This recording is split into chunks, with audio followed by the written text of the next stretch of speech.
talk to you about perfectionism. This has been on my mind a lot the past few days.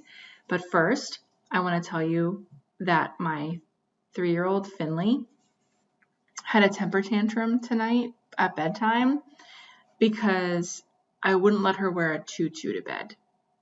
Like a little legit tutu with a huge tutu with a leotard. Like what world is that comfortable? In what world is that comfortable? Right? And then I didn't let her wear it, and then she got more mad because I didn't let her hang it on the light switch in the bathroom. She full-blown temper tantrum. That was my night. And I'm feeling pretty proud of myself because I didn't completely lose my shit on her. So that was my evening. So let's talk about perfectionism. Here is my argument against perfectionism. And I am a work in progress, and like I say all the time, and I'm working on this every single day, but it matters so much. And this is how I've experienced perfectionism, a few ways. Number one, as a student, I thought that anything less than 100%, an A+ was not good enough. I would routinely get report cards or progress cards back, and I would get an A- or a B+ and think that and be devastated because it wasn't perfect. As a mom, I thought that if I ever yelled, if I was ever impatient, if I missed something, if I was late somewhere, then I wasn't perfect, and that was a problem. With my body, I thought that since I didn't have a perfect body, that it meant that I wasn't worthy of love. And I talk about frequently my body image. My whole life has been a problem. I talk about how my arm hair being too dark, or the cellulite that I have, or the double chin hair, or the hair that doesn't belong on my face there. All of that stuff meant that I wasn't perfect, and my self-worth was directly correlated to my ability to have a perfect body. And then finally, as a doctor, if I couldn't see the most patients in the most amount of time, or do the best surgery and never have complications, and everybody loves me, then that meant that I wasn't good enough.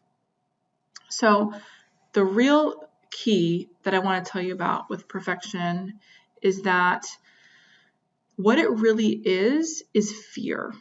Perfectionism, I read recently this lovely quote, I love it so much, from Elizabeth Gilbert in her book, Big Magic. Perfectionism is just fear in like elegantly dressed clothes, something like that. And I love that so much because it's so accurate. Because if we really get to the root cause of why you want to be perfect, and I did this experiment for myself, and I encourage you to do it as well. Why do you strive for perfection? It is because of fear. For me, it was fear that I wasn't enough. I wasn't good enough. I wasn't smart enough. I wasn't beautiful enough. That was the real reason. And I suspect that fear of not being enough is the reason that anyone has perfectionism. Because if you didn't have that fear of being enough, then you would allow yourself to love yourself as you are, being good enough, being just as you are. So other fears that come up are, I will love myself when. It's this thought of conditional living. Like, I'll love myself when I weigh 130 pounds. I'll love myself when I get perfect grades. You're always kicking the can down the road to, yeah, I can't love myself yet because I'm not perfect yet. And what really is going on is that this, if you really lay it down here, it's the realization that you'll never love yourself in the future if you can't love yourself now. And if you can't, this is one that was so true for me. If I could put myself down first, then no one else could do it for me. The self-deprecation, right? Like, oh, don't mind me, I'm just an idiot. Or I don't know really what I'm talking about, but blah, blah, blah. Right? If I insult myself, either subtly or not so subtly, then no one else can hurt me because I've hurt myself first. So how often are you doing that? It's a good question to ask yourself. So what does it even look like to be perfect? What does it even look like? That's a really important question to ask yourself. Like, how would you define perfect in your life? How do you know when you've reached that perfection? Because that's subjective. If you ask 100 different people what a perfect mom is, everyone has a different answer based on their history and their experiences. Same thing for what a perfect body is, what a perfect doctor, what a perfect wife, what a perfect mother, what a perfect daughter, all of those things. That's subjective. But in our minds, there's this holy grail of perfect that we just know that we can never attain, but we never actually sit down and define for ourselves. And if you look at someone who you think is perfect, and you really ask yourself, why do you see that person as perfect version of who you want to be, you'd be surprised to find out, I bet, that you have many of those traits already.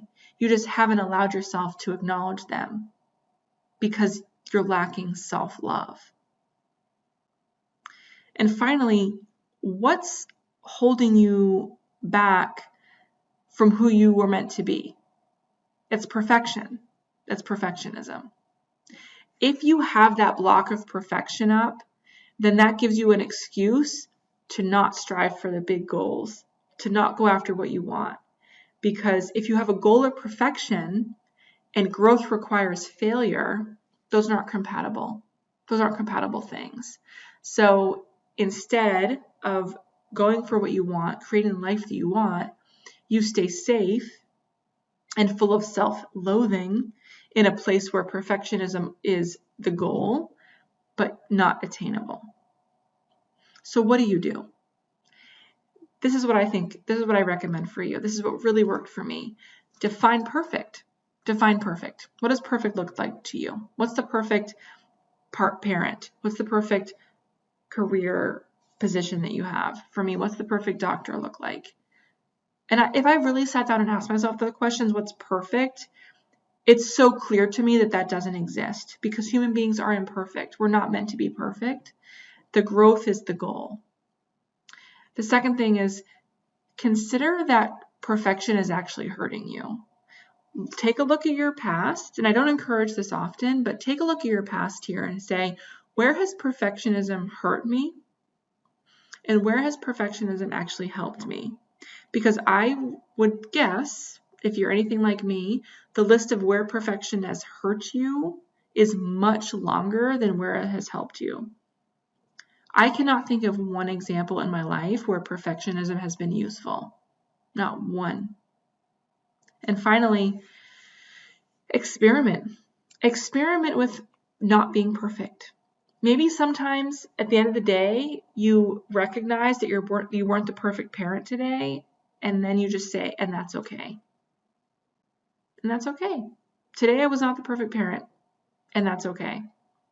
And just see how that feels. See what comes up for you. See what your brain has to offer you about not being perfect.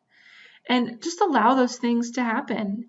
And it's really insightful. It will allow you to work on the limiting beliefs that pop up the most for you. That's what I have for you tonight. Go forth and be imperfect.